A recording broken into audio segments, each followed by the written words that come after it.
Well, Internet, I don't know if you'll ever see this segment since I seem to have lots of wonky camera problems always going on with this wonderful cell phone that I use strapped on the top of my head. But this will be part 2 if it makes it online. Going under the Manchester Road Bridge. Hopefully there's no trolls under the bridge. Doesn't look like any.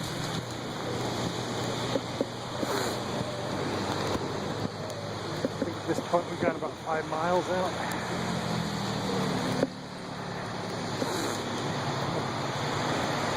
It is just not a nice day to be out for a bike ride.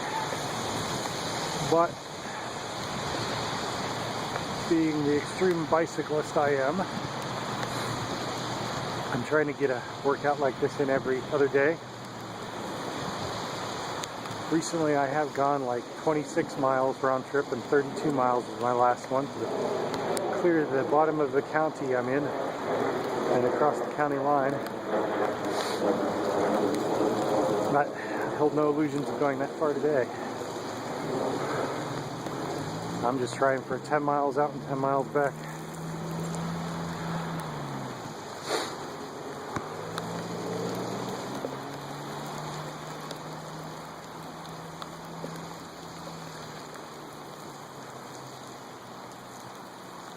Excuse me.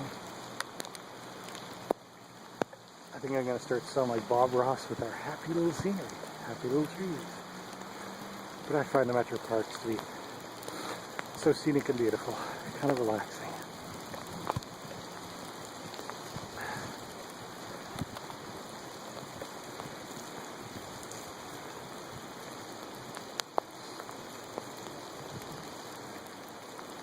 I'll show you a weird thing here if I can. I think we have beavers that are chewing trees down over here. Can't imagine what other animal would do this to a tree. And I actually have seen beavers here before.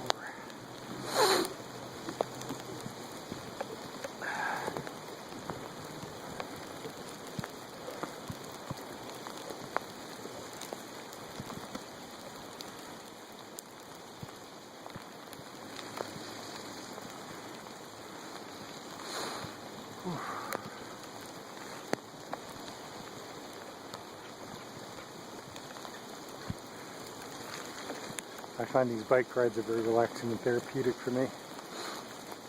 Not that my job is extremely stressful, because it's not.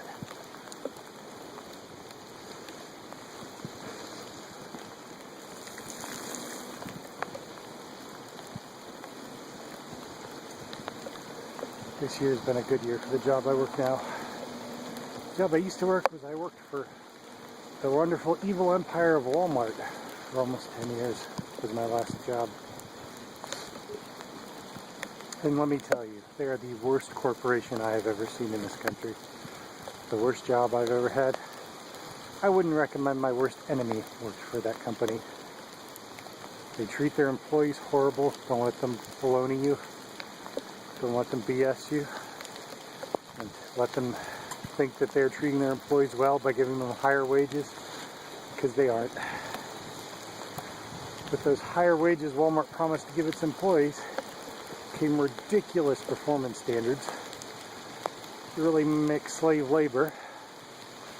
The amount of work that they expect you to do, even when people on your team don't show up for work, is absolutely obscene. So remember that next time you shop at Walmart. And when that Walmart employee gives you a really crappy attitude. Because quite frankly, they are given 100 things to do before lunchtime. And helping you is the 101st. Even though their company policies and their propaganda tells you help customers and help them well, that's fine, but you'll still be held accountable when you don't get your job done because you're helping a customer. I think anybody that's worked for Walmart can attest to that, what a horrible company they are. Because they don't know what they're doing. The right hand does not know what the left hand is doing. They're such a large corporation, and they come up with the dumbest internal programs and don't budget for those internal programs. They just think, oh, we'll add 10 more tests to what our employees do. They can do it. It doesn't matter. They'll get it done if we tell them to get it done, or it's their job. threats of firing are such a wonderful motivator for employees. That will get them to do very efficient work. And of course that goes back to a big policy issue in organizational psychology, which says, guess what, it is, in America at least, better to be feared than loved. There's the old Machiavellian idea from the book The Prince that says that as a ruler in medieval Europe it was better to be feared than loved. That's what Machiavelli concluded, and they've applied that to modern 21st century organizational psychology. And unfortunately it does bear a lot of truth. But I don't think that's a responsible way to act and behave as a corporation, is to terrorize your employees so that they'll get the job done for you. I've been a manager throughout my life in different positions, and I found that terrorizing your employees just leads to resentment and mutiny ultimately. I don't think it really gets the job done. It only works effectively if those employees have nowhere else to go. They're absolutely stuck in that job, which in today's American labor market is not the case. The particular Walmart store I worked for had like about a 78% turnover every year. Imagine if 78 of your employees that started on January 1st weren't there the next January 1st. That should tell you, Walmart, what you're doing wrong.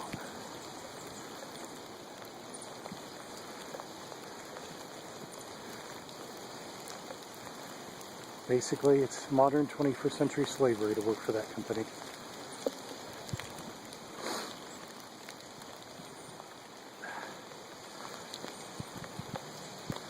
But that's enough about Walmart.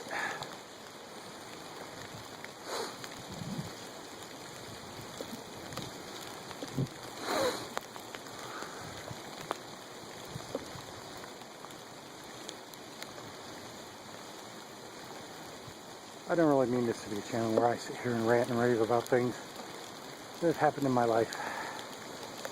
But it is a video log. A vlog. A vlog. Video blog? Vlog? Is that where the word comes from?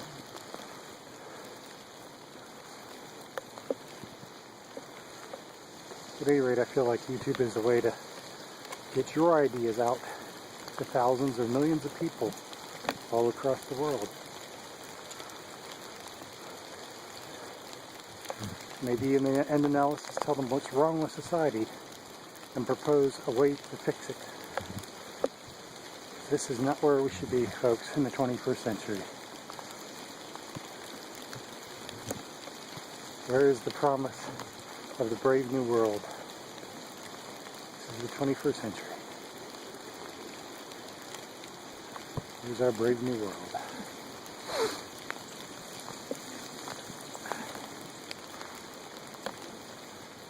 I think ultimately the problem is too many 1% elites own too much of the property in the world. And that's got to change. I think it was Thomas Jefferson that said every 50 years you need a revolution, an armed one if possible, shake things up. That's why they allowed for the people to retain their weapons in the Second Amendment. The right to bear arms. Okay, that's what I'm talking about right there. The trees being gnawed. That's got to be a beaver. Anybody knows what that really is, please comment below.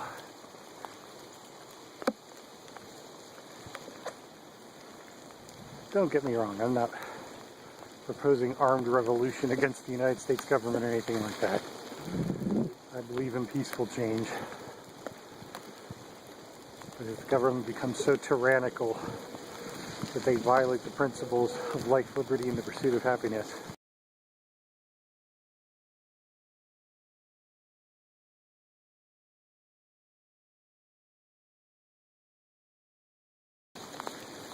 who knows what is to come.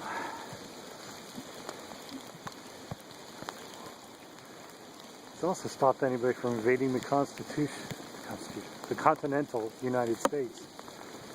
I think the Russians during the Cold War wanted to come over here and invade America, knowing that every other house had guns in it, and high-capacity guns and assault rifles. You know, I hear so many people talk about, why do you need assault rifles? Why do you need such high capacity?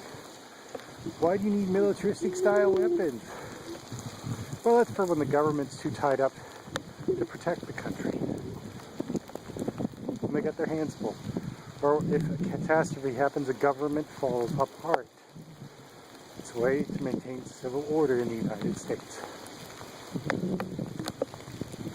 Hopefully that never happens. But my gosh, if somebody were ever to shoot an EMP off and destroy all our modern electronic infrastructure and the functioning elements of our government fell apart, wouldn't you like to know your freedom will be preserved against some invading army? Because there are American citizens who are armed and armed to the teeth. And are willing to fight for their country and their freedom.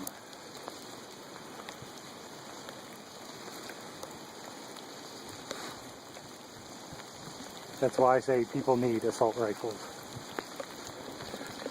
I'm not saying everybody automatically should have assault rifles. Obviously, mental health issue people need to have their assault rifles taken away. And I can actually say I've observed that from a very personal, up-close viewpoint. For many years, I was a law enforcement officer. And I can recount one guy that was suicidal about every 3 months. His family believed he had the right to own guns, and every time he got out of his 90-day evaluation at the local mental health hospital, they would give his guns back. And after about the 5th or 6th time of having him committed, I get a call one morning that he shot himself to death. So, you tell me that people with mental and psychiatric issues, even if they are on the mend, need to possess firearms, and I will tell you no. Certainly not.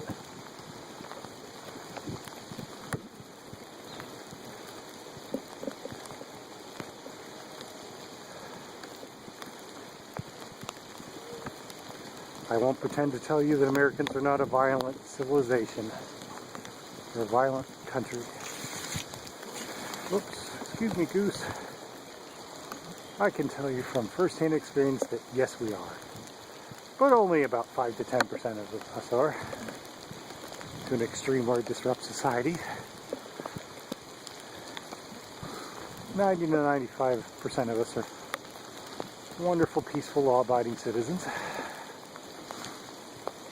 It's just that, 5%, or that, I say that 0.5% to 1% are the ones you always hear about. With weapons they shouldn't have, and quite frankly, if we made them illegal, assault rifles, criminals would still get them. Criminals have vast smuggling networks and are actually even able to machine their own assault rifles quite well in clandestine operations, so you make them illegal in this country, it's still going to happen. The people that shouldn't get guns, the criminals, will still get guns. Just still taking them out of the hands of law-abiding citizens. All I can say is that's probably the only good thing Donald Trump will do, maybe, is keep our gun rights intact.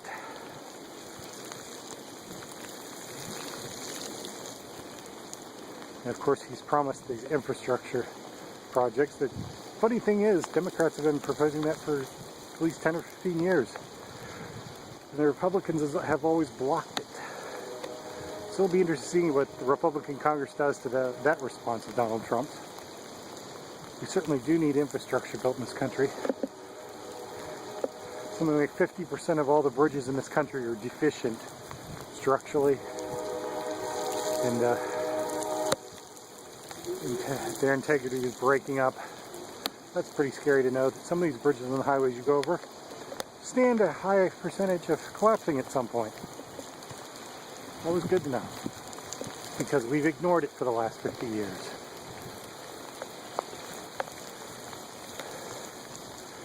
That would put lots of people to work, for sure.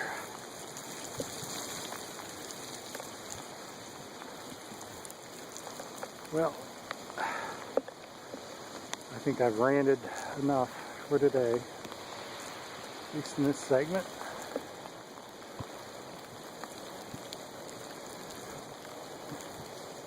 So if you like this, if this segment ever makes it to the internet or to YouTube, like, comment, and please subscribe.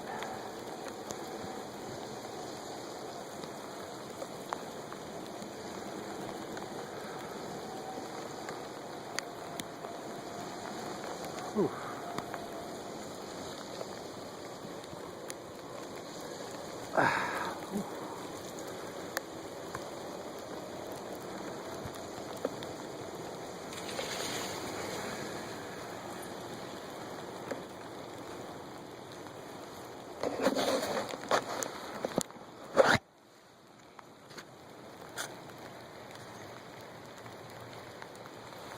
Look at that scenery.